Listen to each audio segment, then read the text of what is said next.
Hi, welcome to I Love the Library. I'm Mary Haney, Director of the Detroit Lakes Library, and I'm so glad you've joined me today.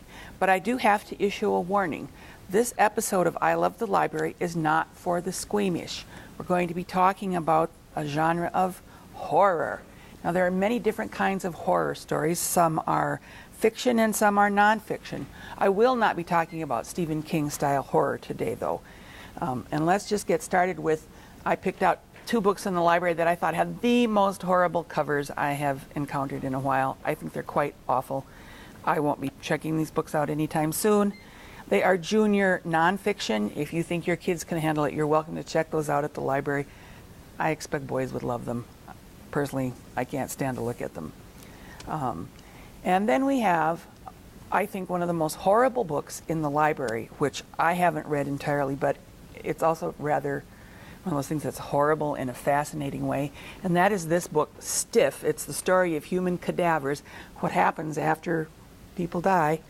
And the chapters go through things like body snatching. Yes, in previous times there were body snatchers. It was illegal to perform autopsies on deceased people or to use cadavers for research previously, so people would make money by stealing the newly deceased from their graves.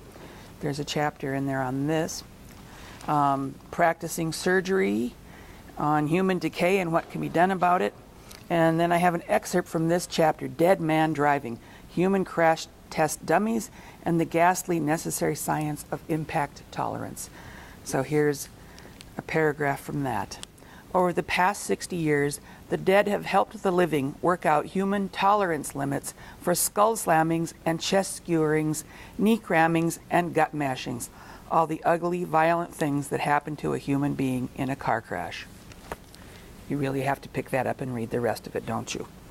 That's Stiff, Story of Human Cadavers. Then we move on to the literary. The first one I have found is Franz Kafka's Metamorphosis. This is actually my idea of true horror. This is the story of a man who wakes up and discovers he's been turned into a cockroach. If you haven't read that, if you didn't read it in college or high school, it is considered a classic. Franz Kafka published it in 1915.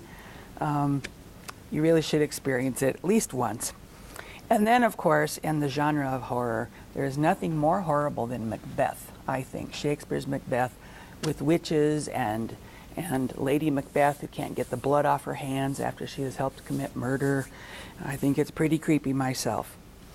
And then we have a classic of the true crime genre, In Cold Blood, by, I just forgot who it's by, Truman Capote. Okay. Truman Capote was upset that he didn't get a Pulitzer Prize for this one, by the way. It's the story of the murder of a Kansas farm family by two parolees. It is a classic of its kind. And then we move on to the fun stuff. Here's another true crime. We've got How to Draw Bad Things. We have several in this genre. I think this one is How to Draw Werewolves, but we have other categories too. How to Draw the Kraken. And then we have the fun stuff. The Zombie Combat Manual. Will you be ready?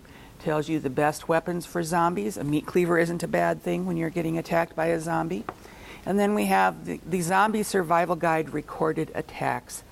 Isn't that just a lovely book? Makes you want to really check it out, doesn't it?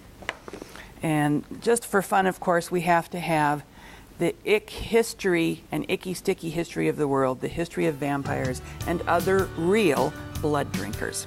So, all kinds of fun stuff if you're into horror at your Detroit Lakes Public Library.